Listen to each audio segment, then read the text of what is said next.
Skip. Oh. You don't need those. Oh, yeah.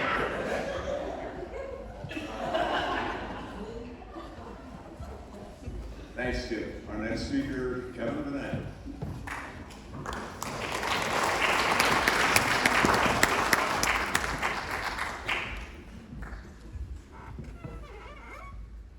All right, hey everyone. So I just want to say, it's been so good to be here and see so many of you again that were here before. It's been good to worship with you a little bit. Honored to stand after Bob here. Bob is the one who does marriage counseling, right? A little bit. I don't know if Bob knows this. He went off to the bathroom because Skip took too long. So, but Bob doesn't know this, but he actually had a valuable impact on my marriage. There was one time where Bill and I were standing in the social hall of First Pres, and Bill was telling me about his counseling, and he said this real poignant thing that Bob says about marriage, and he says this, that just subtle, gentle, but intimate touches throughout the day matter. And what Bill doesn't know is that stuck with me. What Bob doesn't know, because I've never even met Bob, is that stuck with me. And so I'm just happy to say that I actually implement that in my marriage. And, I walk through the house, and every once in a while I'll pass by Lindsay, and I'll softly caress the back of, the soft of her back. And when I do that, I think about Bob. So that's great. Having never met Bob, I didn't know what he looks like. But now I do. So now, when I gently caress the small of Lindsay's back, I'll be able to picture Bob. And so that's great. You can tell him that when he comes back. Honored to come after Skip here, although I did nod off a little bit like the rest of you in the middle. Where'd Skip go? Skip, there you are. Hey, when you caress the small of Martha's back, do you think about Bob? Absolutely. Well, then you're doing it right. Good. Most of all, though, I am honored to be here to reflect and to thank Bill for your many years of pastoral ministry. It really would be very difficult for me to articulate the impact that Bill has had on my life personally and pastorally. Given the occasion, I can't go into all the personal things, so I'm just going to talk about how he has made an impact on my life pastorally. And so one of the things that Bill taught me throughout the years that we spent time together was that a pastor should be missional. And I know that that's big in ECO, and I know that the new pastors coming in are missional, and Bill has always been missional. Let me just give you one example of that. During his early years at First Pres, and I mean his early years, when he was the associate pastor under Dave Barrett, you don't know this, but he told me the story. He was so missional, very intentional guy. He would find hiding places throughout the church. And then he would use those hiding places as the lovely old lady who was the custodian at the time. What was her name? Frances. All right, so Frances, she would be walking into a room, and he would notice that, and so he would run to one of his little hiding places, and then he would hide there until Frances walked by, and then he would jump out and he would scare her. So on one occasion, Bill was in the choir room. He was telling me he was in the choir room, and he was prepping for an event of some sort, and along comes sweet old Frances, and she's coming into the choir room, doesn't see him. So what does he do is he jumps into the closet where the choir robes are. And so now Bill, your associate pastor, is standing in the choir robe closet for an extended period of time. Just think about where your tithe goes, friends, okay? So, for an extended period of time, he's standing there in the closet as sweet old Frances is making her way, fixing papers, the little desk, dusting things off, and finally, after, what seems like an eternity, she approaches the choir room closet, and as she does, bang, Bill busts out, loudest scream from him, and even louder scream from her. She practically falls over, and he starts belly laughing, and as we know from Bob, maybe peeing a little bit.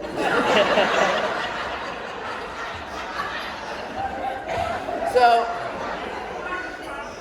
a pastor needs to be missional, and it's true. Bill made it his mission to terrify and to terrorize a lovely old lady who was just trying to keep the church clean and go home at the end of the day. Now, if I talk about missional stuff, that's a little bit too heavy. So I will say this. Bill taught me that a pastor needs to have a good sense of humor. I'll lighten it up a little bit. A good sense of humor, and that's been really helpful for me over the years. And he's right. But Bill demonstrated that sense of humor on one occasion. And it was an occasion where I thought that I was going to be in a lot of trouble. I made a pretty significant mistake. So we were preparing, the student ministry was preparing to go away on a weekend retreat. And one high school girl in particular, she messaged me and she said, hey, I want to go on this retreat, but it was only about a day or two away. And so I said, absolutely. I didn't want her to miss out on the experience. And so I wanted to get her all the information for the retreat, but I couldn't snail mail it. So what did I do? I went online, and this was in the days of MySpace. MySpace is an early form of social media. That kind of dates me. But just remember, if that dates me, you got to remember that when Bill was doing student ministry in the early years of his ministry, they didn't have MySpace because they didn't have the internet. And they didn't have the internet because they didn't have computers. Okay. Either way, I was on MySpace, and I was sending her this message about the details for the trip, and I sent her, what time you should arrive to the church. I sent her, here's a list of things that you should bring. I sent her a thing, here's a list of things you shouldn't bring in order to keep your focus on the content of the retreat. And I got to the end of this message, and like any good youth director, I thought this message looks boring. I'm going to spruce it up a little bit and make it entertaining. So I start adding things to the list, and I get to the list of things that you shouldn't bring, and I start adding things that I thought were funny, that were early forms of dad jokes. And at one point I said, don't bring your rubber duck. Well, I don't know if you realize this, but on your keyboard at home, your computer keyboard, the letter U is right next to the letter I.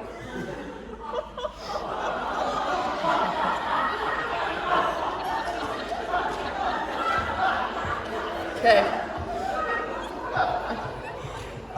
So I send that message along, and I realized that I did not tell that girl, high school girl, not to bring a rubber duck. I was one letter off, which means I was so close, and yet so far away. So I'm looking at this message that I just sent to a high school girl as her youth director, and my heart rate is through the roof, and I'm terrified. And I think I got to do something. I don't know what to do. And I'm still kind of young in the youth ministry years, so I figure the one thing I have to do is I have to call my pastor, and I have to call my boss, and I have to just lean in and ask for some grace and some pastoral advice. What do I do? How do I fix this mistake? So, terrified, I pick up the phone, I call Bill, and I'm explaining to him what happened. Listen, MySpace, list of things you should bring.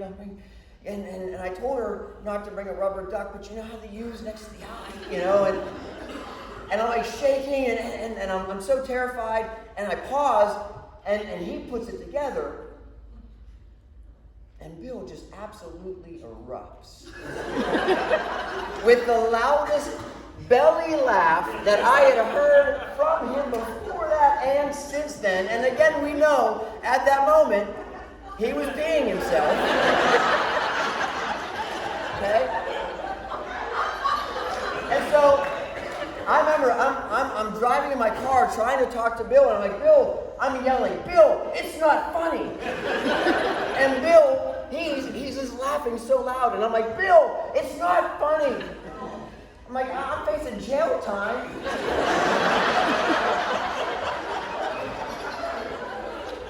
And my pastor, he can't even breathe. He's laughing so hard. So finally, after about 10 minutes, he gains his composure. I'm like, you okay? He's like, yeah, it's okay.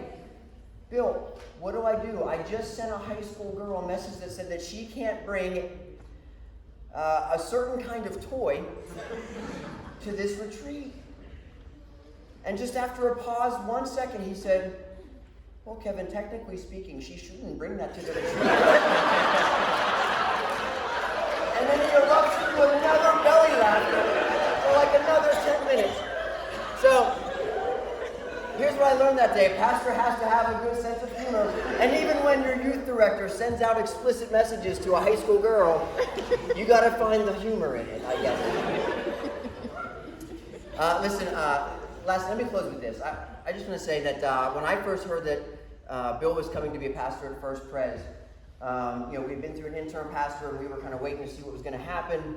And, I found out, this guy named Bill Sukolsky is coming to First Pres, and the first question I asked was this. I said, wait, he's how old?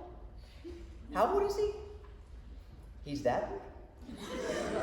I said, yep, he's that old. And I was thinking, like, this is not good. Because back then I was thinking that the best situation would be to have a pastor who was young and who was relevant, right? And now granted, Tom Rebar was in our church at the time, and Tom Rebar, but he was busy. He was here on the campus doing campus ministry with the students. And of course, Skip was there at the time. And even though I never really saw Skip doing anything on campus, he was over here. And also, I kept thinking that we needed someone young and relevant. And you saw tonight, that's not the case. So, sorry. But I will say this, just a few months ago, I came across a quote from Henry Nouwen. Skip doesn't know who he is, but Bill does.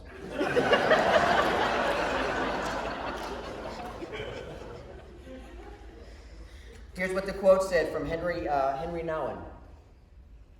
I'm deeply convinced that the Christian leader of the future is called to be completely irrelevant.